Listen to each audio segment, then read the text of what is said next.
अस्सलाम वालेकुम dear viewers, हमारे पास ये गाइड है ईटा एमसीक्यूज़ जो कि हमारे पास कल सेशन का जो अभी टेस्ट होगा स्कॉलरशिप के लिए, तो उसका हमने एक एमसीक्यूज़ का सिलसिला शुरू किया हुआ है जो कि हमारे पास है मैथमेटिक्स के एमसीक्यूज़। यहाँ से हमने 1 एमसीक्यूज़ से यानी एमसीक्यूज़ नंबर 1 से स्टार्ट किया है और एमसीक्यूज़ नंबर 29 तक हमने सॉल्व कर लिए हैं और आज हम शुरू करेंगे एमसीक्यूज़ नंबर 30 जो कि हमारे पास है the equivalent form of the ratio 3:4 is.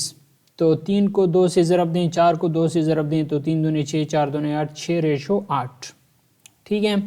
इसके बाद नेक्स्ट हमारे पास 31 नंबर का एमसीक्यूज़ है a well defined collection of similar but distinct object is called a set. तो ये सेट की डिफिनीशन है।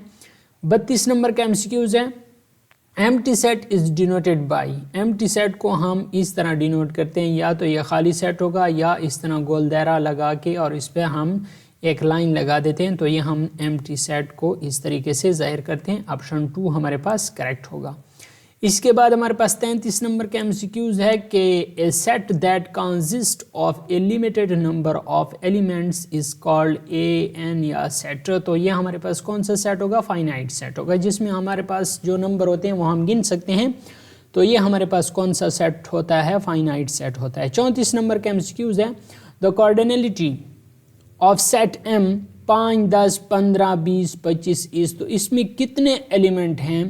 1, 2, 3, 4, 5 एलिमेंट हैं, तो इसको कार्डिनलिटी कहते हैं। अंदर जितने भी मतलब एलिमेंट होंगे इसको कार्डिनलिटी ऑफ ए सेट कहते हैं। तो यहाँ पे हमारे पास चौथा ऑप्शन क्या होगा? करेक्ट होगा। 35 नंबर का एमसीक्यूज़ है elements of a set are denoted by the symbol.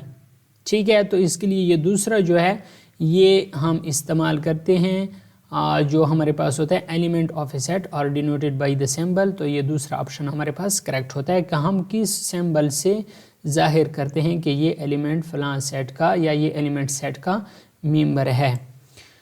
इसके बाद 36 नंबर का एमसीक्यूज़ है एन अलजेब्रिक फिक्स्ड और unchanged value is called constant. जो फिक्स या जो तब्दील नहीं होती कीमत अलजबरा में, उसको कांस्टेंट कहते हैं। 37 नंबर का एमसीक्यूज़ है unlike term are those term whose are different exponent.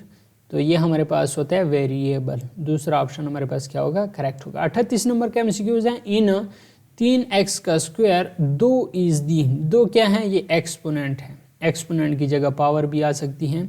तो ये हमारे पास चौथे नंबर का ऑप्शन हमारे पास करेक्ट है। 39 नंबर का एमसीक्यूज़ है इफ़ a बराबर है 1 के, b बराबर है 2 के, the value of the expressions a की 2 जमा 2a मनफी b इज इक्वल टू।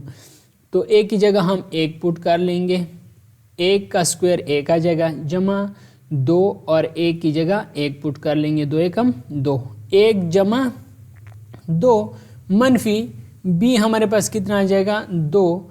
तो 1 जमा 2 3, 3 मनफी 2, तो ये हमारे पास आ जाएगा 1 इसका आंसर। नेक्स्ट पेज पे हम जाते हैं, तो बिल्कुल यहाँ पे हमारे पास जो ऑप्शन 1 है वो हमारे पास करेक्ट है।